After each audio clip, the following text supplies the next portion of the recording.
I was listening this morning to my niece's podcast, it was interesting because she was talking to her guest about eating disorders and healthy eating and healthy self-image, and how women in our society are constantly dealing with these things. We're judged all the time by how we look.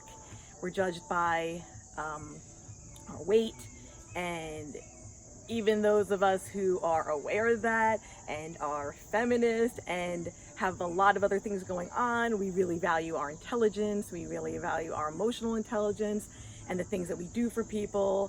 We still fall into this trap of we're not good enough. I don't look good enough to put myself out there. My niece and her guests were talking about how at 30, they've already started to worry about aging.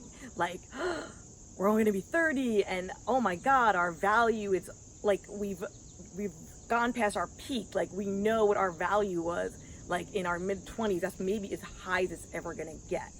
And they know that's wrong to think that way because, again, like, our value doesn't end in our 20s. However, being 51, on the cusp of being 52, I'm having those same thoughts and conversations within my own head. What is my value?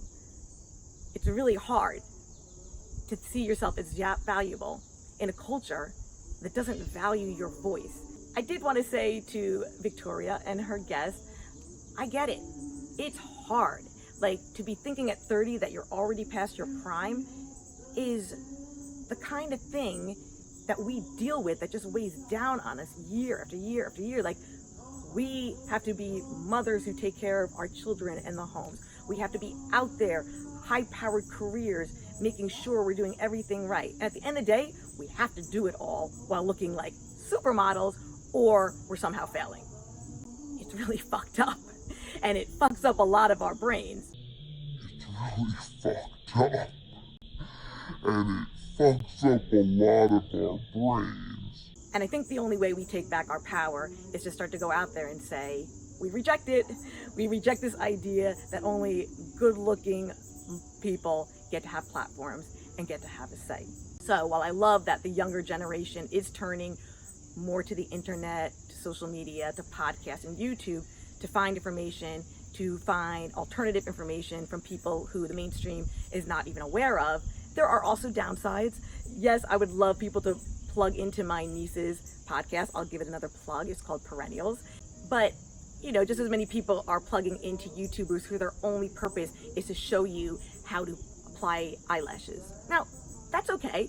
I want to learn how to apply eyelashes too. Why not? We are women. We like to play with makeup and have fun and look our best.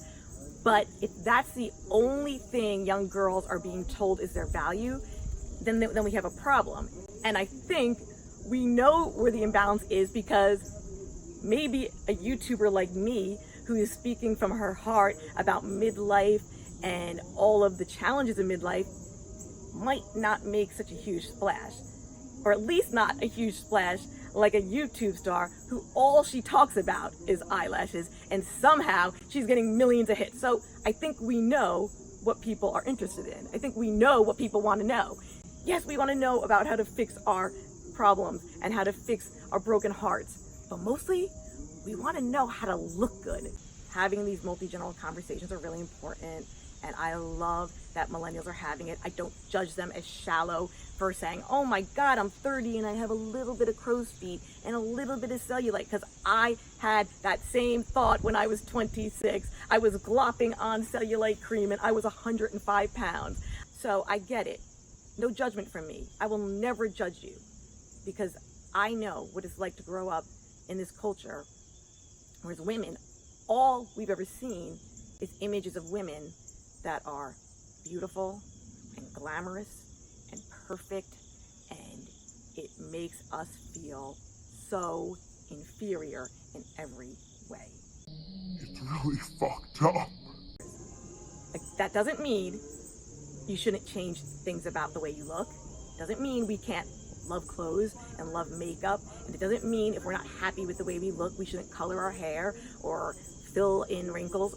What it means is understand what those things are. Understand why you're doing them. They're probably not going to fix the underlying cracks, the psychological cracks, the emotional cracks, and the mental cracks, But if they make you feel a little bit better, so you can present yourself out in the world, so maybe you can feel better about a job interview, maybe you can feel better about going on a date, maybe you can feel better about going on YouTube, then that's okay.